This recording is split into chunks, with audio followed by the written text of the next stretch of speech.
langsung saja ke contoh paragrafnya. Salah satu ciri makhluk hidup adalah bergerak. Secara umum, gerak dapat diartikan berpindah tempat atau perubahan posisi sebagian atau seluruh bagian dari tubuh. Makhluk hidup akan bergerak apabila ada rangsangan yang mengenai sebagian atau seluruh bagian tubuhnya. Nah, dari paragraf tersebut bisa ditentukan ide pokoknya. Ide pokok dari paragraf tersebut adalah salah satu ciri dari makhluk hidup adalah bergerak. Nah, ide pokoknya terletak pada kalimat pertama. Nah, pada kalimat kedua dan ketiga atau kalimat setelahnya disebut sebagai kalimat pengembang.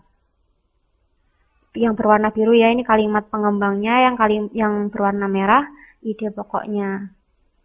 Nah, selanjutnya cermatilah bacaan berjudul organ gerak manusia dan hewan berikut ini. Coba carilah ide pokok dari masing-masing paragraf di bacaan tersebut. Nah, berikut bacaan yang berjudul organ gerak manusia dan hewan. Dari bacaan tersebut terdiri dari 5 paragraf. Ada paragraf 1, paragraf 2, paragraf 3, paragraf 4, dan paragraf 5. Tadi paragraf 1 sudah dijadikan contoh ya di slide sebelumnya, yaitu ide pokok dari paragraf 1 yaitu salah satu ciri dari makhluk hidup adalah bergerak. Nah, nanti untuk paragraf yang lainnya, anak-anak coba mencari ide pokoknya. Nanti videonya bisa di-pause dulu, kemudian anak-anak bisa membaca, memahami, lalu tentukan ide pokok dari masing-masing paragraf. Jadi nanti paragraf kedua ide pokoknya apa, paragraf ketiga ide pokoknya apa, dan selanjutnya. Nanti bisa dicatat di buku, kemudian dikoreksi bersama atau dicocokkan dengan pembahasan yang setelah ini. Oke, sudah bisa dipahami ya semuanya? Jadi sudah bisa langsung dimulai. Nanti kalau sudah selesai bisa di-play lagi videonya. Silahkan. Oke, sudah ya anak-anak semuanya. Sudah menemukan ide pokok dari masing-masing paragraf. Nah, selanjutnya kita bahas satu-satu. Langsung saja di paragraf kedua, yaitu ide pokoknya gerak pada manusia dan hewan menggunakan organ gerak yang tersusun dalam sistem gerak. Sama ya jawabannya dengan pekerjaan anak-anak. Kita lanjut ke paragraf ketiga. Ide pokoknya yaitu organ gerak manusia dan hewan memiliki kesamaan yakni tulang dan otot. Selanjutnya pada paragraf keempat, ide pokoknya yaitu tulang merupakan alat gerak pasif. Sama ya, sudah sama ya semuanya. Kemudian yang selanjutnya, paragraf terakhir atau paragraf 5, ide pokoknya yaitu otot merupakan alat gerak aktif. Berkaitan dengan pengembangan ide pokok menjadi paragraf ini adalah menyajikan hasil identifikasi pokok pikiran dalam teks tulis dan lisan secara lisan, tulis, dan visual. Nah, bagaimana langkah-langkah praktis untuk mengembangkan sebuah ide pokok menjadi paragraf sederhana?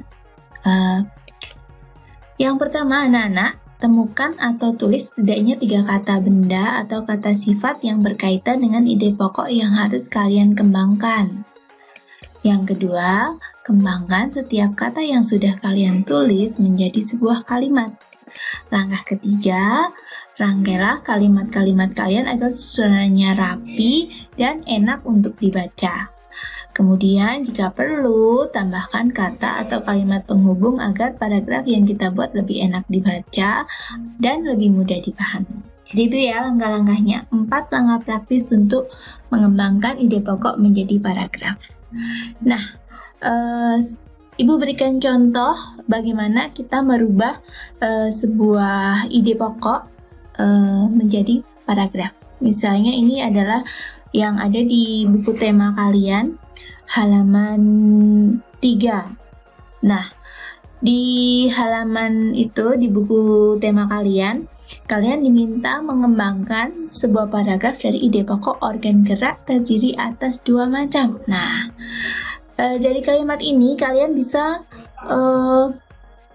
mencari 3 kata yang berhubungan. Bisa kita ambil dari kalimat kata-kata yang ada di dalam kalimat ini, bisa kata organ, kata gerak, atau dua macam gitu misalnya. Nah, sebagai contoh, misalnya ibu ambil organ gerak itu kan terdiri atas otot dan tulang. Ibu ambil kata tulang karena tulang berhubungan dengan organ gerak. Kemudian kata yang lain misalnya otot.